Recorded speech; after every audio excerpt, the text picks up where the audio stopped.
आर्थिक पैकेज का ज्यादा से ज्यादा फायदा उत्तर प्रदेश में लोगों को कैसे मिले, इसके बारे में मुख्यमंत्री योगी आदित्यनाथ विस्तार से जानकारी देते हुए चलिए आगे बढ़ते हैं। गाजियाबाद में बेबस और लाचार मजदूर रोने के लिए मजबूर हैं। तस्वीरें आप देखिए और सोचिए कि क्या हमारे देश में इस तरह की तस्वीरें हमें विचलित नहीं करती? क्या हमें गरीबों और मजदूरों की मदद के लिए आगे नहीं आना चाहिए? मैं इस वक्त गाजियाबाद में मोहन नगर इलाके में मौजूद हूं और जो प्रवासी मजदूर हैं उनके पलायन की तस्वीरें लगातार सामने आ रही हैं। आज भी ये तस्वीरें सामने आई हैं और साहिबाबाद में रोड से ये चले आ रहे हैं। हमने कई जगह इनकी परेशानी देखी, कई जगह देखा कि छोटे छोटे बच्चे हैं इनके साथ, महिलाएं हैं और इनका यही कहना है कि जब काम नहीं मिला है तो चल दिए हैं। और आज इनकी संख्या काफ़ी ज़्यादा देखी गई है। ये जो रास्ता जाता है ये मेरठ रोड की तरफ जाता है और मेरठ रोड पर कल बसें चली थी जिसकी आस में ये लोग यहाँ पहुंच गए हैं। इनसे सीधे यहाँ पूछने की कोशिश करेंगे कि ये कैसे आ गए। पुलिस आपको हम दिखा रहे थे कि कैसे उन्हें रोक रही है। बहन जी, क्या आप बताना चाहेंगी, कहाँ से आप आ गई? काम मिला, नहीं मिला? काम चल ही नहीं रहा है जी हाँ, तो घर से निकल गए। यहाँ मैं एक चीज़ दिखाऊं, देखिए इनके पैरों में चप्पल भी नहीं है। आप सोच सकते हैं कि कितनी दुखद ये बात है। बहन जी, चप्पल नहीं है, पैरों में छाले हमें नजर आ रहे हैं। हाँ। निश्चित है बहुत दुखद ये बात है। पूछते हुए भी मुझे बहुत दुख महसूस हो रहा है। हम समझ सकते हैं आपकी इस पूरी व्यथा को, लेकिन फिर भी क्या कहा आपको वहाँ मकान मालिक ने? क्या कहा आपके जो जहाँ आप काम करते थे उन्होंने क्या कहा? जब काम नहीं है वहाँ तब चले आए। किराया मांग रहा तो किराया नहीं कहाँ से दूं? बच्चे हैं पास में। कितने बच्चे हैं आपके? मेरे 3 बच्चे हैं, एक बहन है, घर वाले हैं, मैं हूँ। आप ही काम कर रहे थे? दोनों काम करते होंगे आप? नहीं, लड़की नहीं करती है, न लड़का करता है। हम 3 काम कर रहे थे, ये काम कर रहे थे। पैसे है नहीं तो कहाँ से? जितना पैसा था उतना खा लिया, जब पैसे नहीं तो कहाँ क्या करूँ? कहाँ आप कहाँ रह रहे थे, थोड़ा बता दीजिए अपने बारे में। मैं बवाना में रहते थे जी हाँ, हरदोई जाना है मुझे। आपको क्या पता चला बस कहाँ मिलेगी, क्या बताया गया आपको? मतलब ये बोल रहा था कि बस चल रही है ना, जो जहाँ बता देता वहीं चली जाती हूँ। कितना चल लिए होंगे आप? बहुत चल के आई हूँ, कल से चली रही हूँ। पैरों में आपके चप्पल नहीं है? चप्पल नहीं, पैसे नहीं तो चप्पल कहाँ से लूँ? यहाँ मैं निशब्द हूँ कि मैं क्या कहूँ, लेकिन आप तक ये तस्वीर, सरकार तक ये तस्वीर पहुँचाना बहुत ज़रूरी है।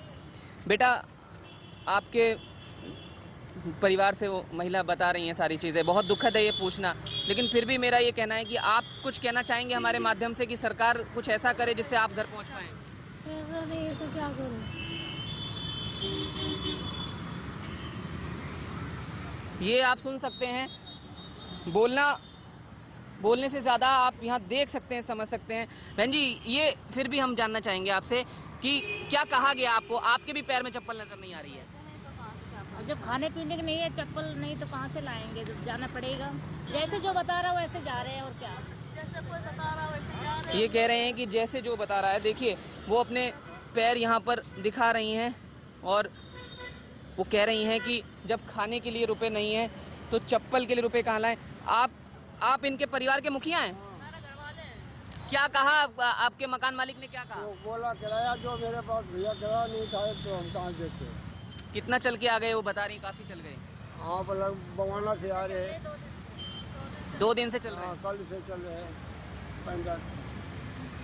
तो आप सुन सकते हैं कि वो 2 दिन से चल रहे हैं और ना खाने को है और ना ही पैर में पहनने के लिए है। ये दुखद व्यथा निश्चित है सरकार को देखनी है और तभी ये तस्वीर दिखाना ज़रूरी है। और ना सिर्फ इनकी तस्वीर बल्कि ऐसी तस्वीरें लगातार रोड से सामने आ रही हैं। जितनी भी तस्वीरें हम आपको दिखाएंगे वो आपकी आंखों में आंसू ज़रूर लाएगी, आपको भावुक ज़रूर करेगी। देखिए, मैं जैसे ही यहाँ से उठा तो मुझे यहाँ कुछ मज़दूर आते हुए दिखाई दिए। उनमें एक महिला है जिनके हाथ में छोटा सा बच्चा है और वो आगे बढ़ रहे हैं और अपने गंतव्यों, अपने होम टाउन तक वो जाने के लिए आगे बढ़ रहे हैं। हम उन्हें रोकेंगे नहीं, उन्हें जाने देंगे, क्योंकि ये जो सफ़र है ऐसा कठिन सफ़र है कि अभी इसका परिणाम क्या होगा ये भी कहना नामुमकिन है। क्योंकि बहुत सारे मजदूर ऐसे हैं जिन्हें रास्तों में रोक दिया भी जा रहा है और किसी तरह से वो आगे बढ़ रहे हैं। देखिए, जिनकी मैं व्यथा आपको बता रहा था वो आगे आपके सामने नंगे पाँव बढ़ रही हैं और उस ऐसे सफ़र की तरफ बढ़ रही हैं जिसका परिणाम किसी को नहीं मालूम। जिसकी भी व्यथा, जिसकी भी कहानी हम आपको दिखाने की कोशिश करें वो दुख में डाल देगी और हैरान परेशान कर देगी। एक एक तस्वीर आपके सामने है गाज़ियाबाद की, और बहुत भारी संख्या में आज ये लोग यहाँ आ गए हैं और अपने उसी कठिन सफ़र पर रवाना होने के लिए एक आस में जगह जगह इस तरह पेड़ के नीचे खड़े हुए हैं कि कोई तो ऐसा शख्स आए जो मदद का हाथ आगे बढ़ाए, जिससे सिर्फ और सिर्फ अपने घर तक पहुंचा जाए, क्योंकि दिल्ली और आसपास नहीं रहने का पूरी तरह से उन लोगों ने ठान लिया है। गाजियाबाद से जतिन गोस्वामी, इंडिया न्यूज़। इस पूरी सदी में बेबसी, लाचारी और मजबूरी की इससे बड़ी तस्वीर नहीं हो सकती। लोग अपनी गृहस्थी को समेटकर सिर पर रखकर अपने परिवार और बच्चों के साथ सैकड़ों किलोमीटर दूर चलने के लिए मजबूर हैं। अब आपको मध्य प्रदेश और महाराष्ट्र की सीमा पर बड़वानी में लेकर चलते हैं और वहां पर इंडिया न्यूज की खबर का कैसे असर हुआ ये आपको दिखाते हैं। बड़वानी में इंडिया न्यूज की खबर दिखाने के बाद प्रशासन ने फौरन मजदूरों को घर भेजने का फैसला लिया। उनको घर भेजने के लिए बसों का इंतजाम किया गया। हमने आपको तस्वीरें दिखाई थी, दो तस्वीरें आपकी टेलीविजन स्क्रीन पर है। पहली तस्वीर कल की है, किस तरीके से महाराष्ट्र के सैकड़ों मजदूरों को बसों और ट्रकों में भरकर मध्य प्रदेश की सीमा पर बड़वानी में छोड़ दिया गया। ये उसकी तस्वीर है, पहली तस्वीर। इसके बाद हमने इस खबर को प्रमुखता से दिखाया, लगातार इस पर आवाज उठाई कि इतनी बड़ी संख्या में एक तो इन मजदूरों को इस तरीके से छोड़ना गलत है, दूसरी बात कि अगर ये यहां पर पहुंच गए तो इनको इनके घर तक पहुंचाने के इंतजाम किए जाए। हमारी इस खबर का असर हुआ और आज की जो तस्वीर है, अधिकतर लोगों के लिए वहां पर इंतजाम कर दिए गए। बसों के जरिए, ऑटो के जरिए कैसे उनका सफर आगे का अब थोड़ा आसान हो सके, इसके लिए वहां पर इंतजाम किए गए हैं। बड़ा असर हुआ है। लगातार जो मौजूदा वक्त की संवेदनशीलता है, उस संवेदनशीलता को समझकर हम खबरें दिखा रहे हैं। जहां तक संभव है लोगों की मदद कर रहे हैं, लेकिन बेबसी और लाचारी के इस सबसे बुरे दौर में दो तस्वीरें आपके सामने हैं। पहली तस्वीर जब महाराष्ट्र से मजदूरों को बड़ी संख्या में छोड़ दिया गया था मध्य प्रदेश की सीमा पर, और अब आपको एक और तस्वीर दिखाते हैं जिसे देखने के बाद आप ये सोचने पर मजबूर हो जाएंगे कि सरकारी दावे कितने खोखले हैं, क्योंकि सरकारी दावों के बावजूद लोग पैदल मार्च पर निकल गए, वो भी अपनी गर्भवती पत्नी के साथ। ऐसे ही एक परिवार से बातचीत की हमारे सहयोगी पुलकित नागर ने, सुनिए। एक तस्वीर दिखाने वाला हूं जो ये सोचने पे मजबूर करेगी कि सरकारी दावे जमीन पर कितने खोखले नजर आ रहे हैं। ये परिवार देख लीजिए, ये बहादुरगढ़ से आया है और इस समय ये गाजियाबाद तक पहुंचा है। ये परिवार NH24 पे खड़ा हुआ है। बहादुरगढ़ से यहाँ तक आने में आपको कितना टाइम लगा? 2 दिन। 2 दिन बहादुरगढ़ से यहाँ तक आने में लगे। जाएंगे कहाँ? बिहार, नवादा जिला। नवादा जिला, नवादा जिला बिहार जाना है। मैंने इस जगह से नवादा जिला बिहार निकाला है कि कितना टाइम इसे लगेगा गूगल मैप के जरिए। तो आप देखेंगे नवादा यहाँ से 1003 किलोमीटर है और अगर आप पैदल चलते हैं तो 8 दिन 11 घंटे लगते हैं। 8 दिन 11 घंटे अगर ये यहाँ से पैदल चलते रहे।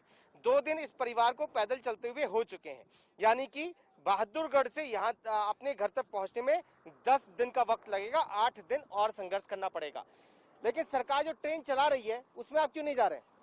सर हम लोग का आधार कार्ड है, एक ही को क्या था, आधार कार्ड पर नहीं हो रहा था। बोल रहा सब परिवार का आधार कार्ड लाओ, तब फार्म भराएगा, नहीं तो नहीं भराएगा। एक चीज और बता दूं, जितने भी लोग देख रहे हैं वो शहर उठेंगे कि इनमें एक गर्भवती महिला भी है जिसे 2 दिन चलते हुए हो चुके हैं।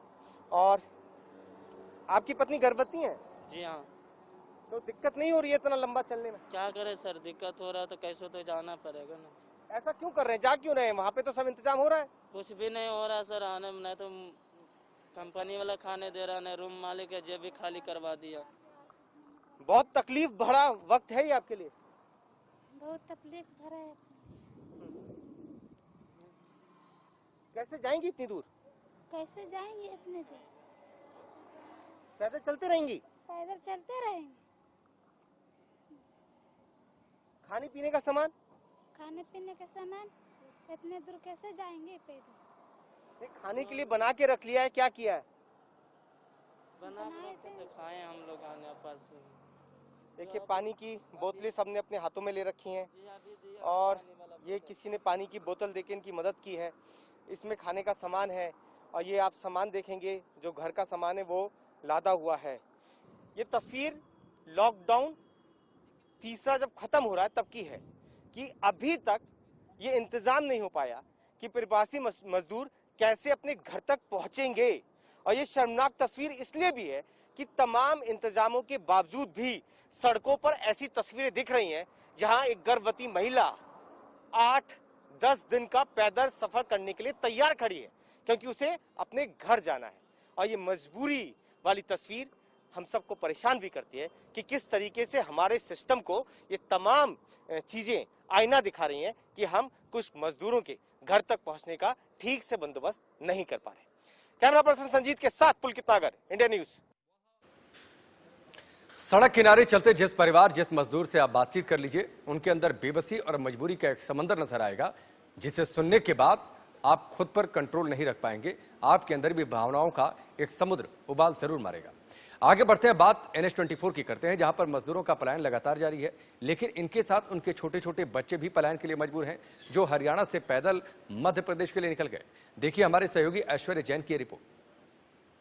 देश भर से मजदूरों के पलायन की तस्वीरें नजर आ रही हैं और मजदूरों की कुछ ना कुछ मजबूरी है। इसी वजह से वो अपने घरों से निकलकर, अपनी काम की जगह से निकलकर अपने गांव लौटने के लिए मजबूर हो चुके हैं।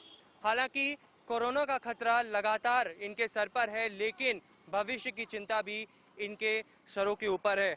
यहाँ पर आप देख सकते हैं, ये लोग कहीं ना कहीं अपने गांव से, जहां पर वो काम करते थे, वहां से निकलकर अपने घरों की ओर बढ़ रहे हैं, क्योंकि उनके भविष्य की उनको चिंता है। लगातार लॉकडाउन की वजह से लगातार काम पर असर हुआ है और इसी वजह से आप देख सकते हैं बच्चों से लेकर बुजुर्ग सभी तमाम लोग यहां पर पैदल चलते हुए NH-24 पर इस समय रुके हुए हैं कि कोई बस मिल जाए या कोई भी यातायात मिल जाए और उन तक उससे वो आगे यहाँ से जा सके। मैं एक यहाँ पर साथी से बात करूंगा। आप बताइए मेरे को कि आप कहाँ से आ रहे हैं और किधर की तरफ जा रहे हैं? हरियाणा से आ रहे भाई साहब, हम लोग को जाना है MP मध्य प्रदेश दमोह जाना है। हाँ जी, वहाँ से अब कोई साधन नहीं है जी, 2 दिन हो गया पैदल चलते हुए। रात हम लोगों ने साहबाद में बिताई थी, अब यहाँ तक आए हैं जी सुबह से। अब आप किस तरीके से आप यहाँ से अब पैदल जाने की आगे कोशिश कर रहे हैं या फिर कोई साधन मिल जाता है आपको? देखो जी, साधन तो देख रहे हैं, अगर मिल जाएगा जी ऊपर वाले की कृपा है, अगर किसी की मेहरबानी हो गई तो मिल जाएगा, और नहीं मिलेगा जी तो पैदल तो जाना ही है। कितने लोग हैं आप यहाँ पे? मैं बच्चे भी देख सकता हूँ।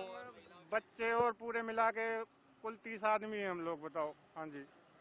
तो यहाँ से क्या अभी तक आपको ये बताइए कि कोई सरकार के द्वारा कुछ ही तरीके की राशन या मुआवजा मिला है? क्योंकि लगातार घोषणाएं कर रही है सरकार की मजदूर जो यहाँ से जा रहे हैं उनको कहीं ना कहीं किसी भी तरीके की मदद वो पूरी करने के लिए तैयार है। भाई साहब, हम जहाँ रह रहे थे, हमें सिर्फ वहाँ के प्रधान ने गए थे 1 दिन के लिए, तो उन्होंने 5 किलो आटा और 5 किलो चावल बस दिए थे। ठीक है, अब हमें भी मतलब में ऐसा लगता है कि भाई साहब कहाँ तक किसी से मंगा के खाएं, हमारी भी मजबूरी है, हमें भी घर जाना है। बताओ क्या करें, परेशान ज़्यादा हैं हम लोग। आप इन छोटे छोटे बच्चों को भी देख रहे हैं, बिल्कुल लगातार इन लोगों के साथ ही वो चल रहे हैं और यहाँ से मध्य प्रदेश जाने के लिए अग्रसर हैं। किसी ना किसी तरीके का साधन या कोई मदद अगर इनको मिल जाए तो ये आगे यहाँ से जा सकते हैं, लेकिन अभी हाल फिलहाल पूरे सामान के साथ ये लोग यहीं पर ही डटे हुए हैं। लगातार सुबह से ही हम लोग देख रहे हैं पूरे देश भर में से अलग अलग जगहों से मजदूरों के पलायन की तस्वीरें नज़र आ रही हैं और ये तस्वीरें सरकार तक पहुंचाना बहुत महत्वपूर्ण है, क्योंकि घोषणाएं लगातार सरकार द्वारा की जा रही हैं, लेकिन उन घोषणाओं को कब तक यहाँ ज़मीनी स्तर पर लोगों को और इन मजदूरों को मदद मिलती है, ये वाकई में एक सवालिया निशान है। कैमरा पर्सन पवन के साथ ऐश्वर्य जैन, इंडिया न्यूज़, गाजियाबाद। मजदूरों ने अपना सामान बांधा, खाने की पोटली बांधी और निकल पड़े अपने घर की ओर। कुछ हरियाणा से, कुछ छत्तीसगढ़ और राजस्थान से चले आ रहे हैं और दिल्ली गाजीपुर बॉर्डर के पास इकट्ठा हो गए। देखिए हमारे सहयोगी पुलकित नागर की रिपोर्ट। तस्वीर गाजीपुर की देखिए कि किस तरीके से यहाँ आपको दूर दूर तक प्रवासी मजदूर नजर आएंगे और ये कोई छत्तीसगढ़ से आया है, कोई हरियाणा से आया है, कोई राजस्थान से आया है और एक साथ एक दूसरी तस्वीर ये भी देख लीजिए कि कुछ राहत की सामग्री इन्हें बांटी जा रही है। इस राहत की सामग्री के लिए अब ये लाइन देख लीजिए, क्योंकि ये बहुत देर से भूखे हैं, बहुत देर से प्यासे हैं और बहुत दूर दूर से चलकर यहाँ तक पहुंचे हैं। उसके बाद जो राहत सामग्री इन्हें मिल रही है, यानी कि जो भी लोग लगे हुए हैं पानी देने में, खाना देने में, वो जब यहाँ पहुंचे तो एक लंबी लाइन यहाँ पर लगनी शुरू हो गई। आप कहाँ से आए? सर हम लोग बिलासपुर छत्तीसगढ़ से आए। ये मास्क लगा लीजिए पहले आप। सर बिलासपुर छत्तीसगढ़ से आए हम लोग। तो यहाँ आके क्यों रुके? सर यहाँ पर स्टेशन पे बोला गया, नई दिल्ली पे बोला गया कि DTTC वाली बसें आपको छोड़ेंगी यूपी बॉर्डर तक, और यूपी बॉर्डर से आपको यूपी सरकार जो बसें चला रही है वो आपको अपने गंतव्य तक पहुँचाएगी। तो यहाँ तो कोई बस है नहीं। अब सर यहाँ पर आगे बस नहीं मिली, यही तो धोखा हुआ है हमारे साथ। आप चारों तरफ जब कैमरा घूमेगा तो आप देखेंगे किस तरीके से यहाँ बहुत सारे लोग इस फ्लाईओवर के नीचे जमे हैं। ये गाजीपुर का इलाका है और वजह यही है कि सबको अधूरी सूचनाएं मिली हैं, जिसके बाद यहाँ पर एक भीड़ जमा हो गई है। लोगों को अपनी बस का इंतजार है, लेकिन यहाँ पर कोई बस नहीं है। तो पुलिस वालों से आपकी बात हुई क्या? कोई इंतजाम हो रहा है? सर पुलिस वाले तो यही कह रहे हैं कि आप लोग प्लीज यहीं पे रहिए, अगर कोई साधन मिलता है तो आप लोग जा सकते हैं। जो सामने पुलिस है, मैंने काफी देर से हम लोग इन्हें वॉच कर रहे हैं, तो जो लोग आ रहे हैं, किसी को ये ट्रक में बैठा रहे हैं, कोई बस मिल रही है तो उसमें बैठाने की कोशिश कर रहे हैं, क्योंकि कोशिश यही है कि किसी भी तरीके से लोग अपने घरों तक पहुंच जाएं। मजबूरी है और इस मजबूरी के चलते मजदूर पैदल चल तो दिए हैं, लेकिन ना इनके पास खाने का सामान है, ना कोई ठौर ठिकाना। जो खाने को दे रहे हैं उसे खाकर ये मजदूर अपना पेट भर रहे हैं। हमारी इस खास रिपोर्ट को आप देखिए। गाजीपुर की एक और तस्वीर देख लीजिए। ये परिवार हरियाणा से चला है और 2-3 दिन इसे चलते हुए हो गए और खाने का सामान खत्म हो चुका है। अब जो रास्ते में खाने के लिए मिल रहा है वो मिला तो ठीक, नहीं तो पैदल ही चलना पड़ेगा भूखे पेट। कितने दिन पहले चली थी? आज तीसरा दिन है। तीसरा दिन है। तो इस बीच में कुछ मिला रास्ते में या नहीं? भैया आपके जैसे मिल जाते हैं तो दे देते हैं खाने के लिए, वही खाते हैं, बाकी कुछ नहीं मिल रहा। सवारी कोई मिली नहीं। हरियाणा में कहाँ से चली थी? इधर क्या नाम लेते, गांव है ये, क्या नाम करनाल तरफ गांव से आए हैं। और जाना कहाँ है आपको? इटावा जाना है। इटावा घर है आपका? इटावा? हाँ घर है इटावा। ये आप छोटे बच्चे लगातार पैदल चल रहे हैं? हाँ भैया चल रहे हैं, बैठ जाओ बेटा। हाँ बच्चे चल रहे हैं। तस्वीरें देख लीजिए, छोटे बच्चे हैं, करीब 5 बच्चे और ये पूरा परिवार। ये आप क्या काम करते हैं और क्यों जरूरत आन पड़ी कि आप अपने घर से चल दिए? बेलदार आदमी हैं, बेलदारी करते थे। 2 महीने से लॉकडाउन में बैठे हुए घर पे, और मकान मालिक भी निकाल दिया हमको, बोला अपने चले जाओ। अब 2 महीना हो गए, जो थोड़ा बहुत पैसा था वो भी ले लिया उन्होंने, बाकी जाने दे, बोला तुम लोग चले जाओ अपना। अच्छा, यहाँ पे आके क्यों रुके अभी? यहाँ पे आगे इसलिए आगे हम अपना पुलिस वाले रोक रखे, आगे जाने नहीं दे रहे, इस चक्कर में रुके हुए हैं। बाकी मैं सोचा बॉर्डर पार होने दे तो अपना साधन कोई भी साधन मिलेगा तो करके चले जाएंगे, नहीं तो फिर पैदल ही चले जाएंगे। देखिए इटावा तो यहाँ से पैदल जाने में कम से कम 3-4 दिन लग जाएंगे। जी कोई बात नहीं सर जी, पैदल चले जाएंगे, थोड़ा आगे सवारी मिल जाएगी तो ठीक है, नहीं तो कोई बात नहीं, 4-5 दिन के आप निकल आए आगे से, तो फिर जाना तो है ही है हमको तो। अच्छा, ये तोता आपने साथ में रखा हुआ है, छोटे बच्चे हैं, तो इससे तो दिक्कत और इससे दिक्कत तो नहीं है सर जी, तोता ही उड़ नहीं पाता है, इस चक्कर में तोता को साथ में ले जा रहे हैं। इसको कहीं छोड़ते भी है तोते को तो कोई जानवर या कोई पक्षी खा जाएगा, इस चक्कर में साथ में ही ले जा रहे हैं। बाकी हम बच्चों को सब साथ में ले जा रहे हैं, तो सब धीमे अपना चले जा रहे हैं, बाकी कोई दिक्कत नहीं है ऐसे तो। चलिए आप ये तस्वीरें देख लीजिए, छोटे बच्चे हैं साथ में और पूरा ये परिवार है, सामान है, लेकिन रास्ता जाने के लिए नहीं है।